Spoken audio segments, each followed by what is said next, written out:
Welcome back to Just the Facts, the weekly vidcast from factcheck.org. I'm Emmy Kalawale, and this week we're zeroing in on Senate primary races, one Republican race in New Mexico and a Democratic race in New Jersey. But first, we're going to take a trip to the Garden State, where incumbent Democratic Senator Frank Lautenberg and his challenger, House Representative Rob Andrews, are exchanging bouquets of negative ads, like this one from Andrews. While the cost of food and health care are up, Lautenberg's been criticized for doing nothing. Well, if this isn't the pot calling the kettle black. The editorial cited in the ad calls the entire New Jersey congressional delegation to account for not bringing enough tax dollars home to the state. And that entire New Jersey congressional delegation would include Lautenberg and Andrews, who serves in the House. The article reads, "Our congressional delegation has failed to get even close to what New Jersey deserves from Washington.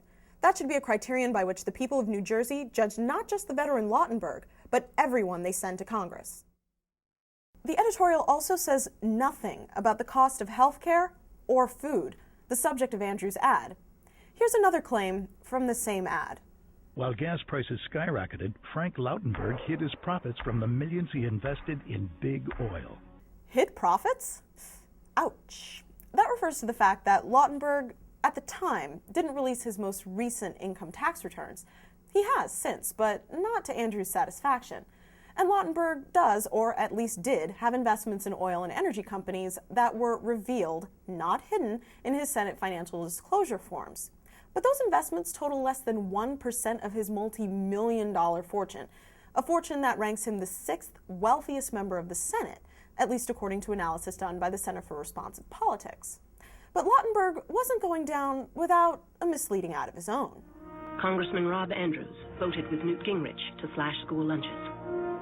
It's true Andrews voted in favor of the 1995 House version of the Welfare Reform Act, which would have slashed funding for school lunches and shifted managerial authority of the program to the states.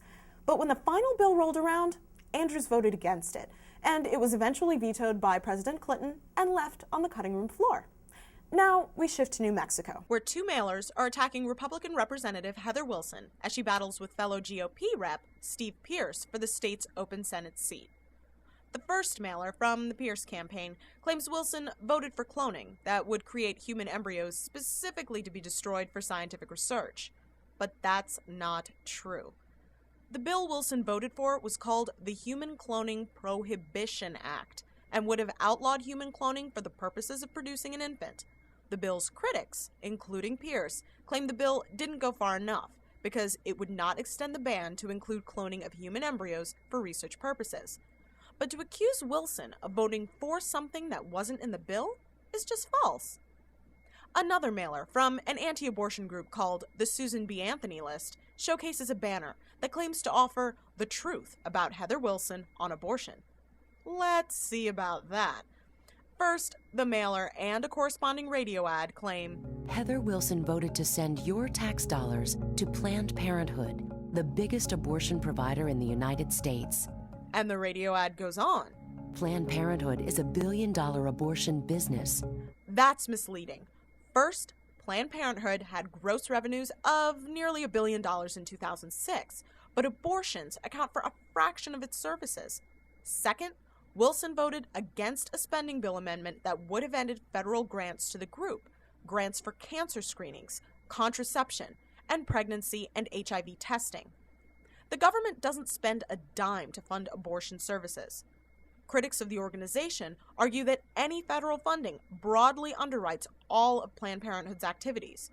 We don't have a position on that, but we do have a position on the facts, which smell fishy as far as these mailers and radio ad are concerned.